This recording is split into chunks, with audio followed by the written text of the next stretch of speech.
जिस समय हम लोगों ने पहले भी विद्यार्थियों को सहयोग किया था, तब सरकार ने भी आश्वासन दिया था कि हम इनकी मांग को जल्द मान लेंगे। लेकिन सरकार हमारे साथ में झूठ बोला, हमें गुमराह करने का काम किया। इसलिए देश का विद्यार्थी दोबारा से दिल्ली जंतर मंतर पर आया है और हम इसको आंदोलन को फिर से इतना बड़ा करेंगे कि सरकार को झुकना पड़ेगा। लेकिन सर समझ में नहीं आता, जब वोट पड़ते हैं ये लोग कहाँ चले जाते हैं? देखिए, अब ये बात लोकतंत्र की है, ये बात राजनीति की है, लेकिन यहाँ पर तो ये सामाजिक आंदोलन है। हम लोग यहाँ पर विद्यार्थी के रूप में आए हैं क्योंकि विद्यार्थी का दर्द विद्यार्थी समझ सकता है। सामाजिक लोग वोट नहीं डालते हैं क्या? बिल्कुल डालते हैं। फिर देखिए, मैं वही कह रहा हूँ, 2014 के अंदर 2 करोड़ नौकरी देने का वायदा था, चलो बहकाए में आ गए। 2019 में क्या हुआ? हम यही कह रहे हैं कि जनता ने सरकार को इसलिए चुना है कि सरकार ईमानदारी से जनता का काम करे, देश के जो विद्यार्थी है उनकी भावनाओं को समझकर उन्हें रोजगार दे। लेकिन सरकार फिर से उन्हें छलना चाह रही है, झूठ बोलकर वोट लिया है। विद्यार्थियों को रोजगार के नाम पर सरकार में आए हैं, रोजगार के नाम पर वो फिर से दोबारा सरकार में आए हैं, लेकिन रोजगार नहीं मिल पा रहा है। विद्यार्थी परेशान है। सेना का भर्ती 2 साल से सड़कों पर है, लगातार आंदोलन कर रहा है, इनकी मांगों को नहीं माना जा रहा है। तो सरकार को इनकी बातों को मानना पड़ेगा। जब तक हम नहीं जाएंगे यहाँ से। मतलब ये कि उत्तर प्रदेश के अंदर सही काम कर रहा है, इसलिए उनकी पुनरावृत्ति हुई है ना। देखिए, सरकार जनता ने इसलिए भरोसा किया है। किसी का परमानेंट स्तर किसी का परमानेंट स्तर नहीं लड़ रहे, राजनीतिक पद बढ़ा। भैया हेलो, ये तुम्हारी खरीदी हुई जगह नहीं है, पहली बात तो ठीक है। चलो कंटिन्यू। देखिए, हम यही कह रहे हैं बार बार कि देश के अंदर सबको बोलने की इजाज़त है, देश के अंदर सबको बोलने की इजाज़त है।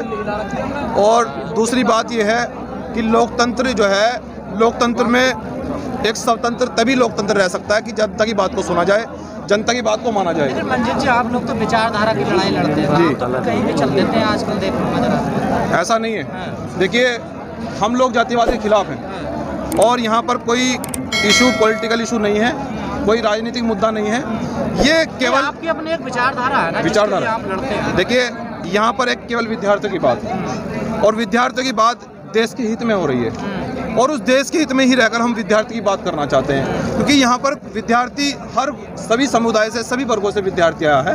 हम भी क्योंकि विद्यार्थी ही, मैं भी एक विद्यार्थी हूँ और उस विद्यार्थी के रूप में मैं यहाँ पर इन विद्यार्थियों का सहयोग करने के लिए यहाँ पर दिल्ली आप तो सहयोग करने आए इन विद्यार्थियों का, इन विद्यार्थियों को लग रहा है कि आप राजनीति करना है। देखिए, बहुत सारे लोग प्रोटेस्ट में सब तरह के लोग होते हैं, कुछ राजनीतिक भी होते हैं, कुछ माहौल भी खराब करना चाहते हैं।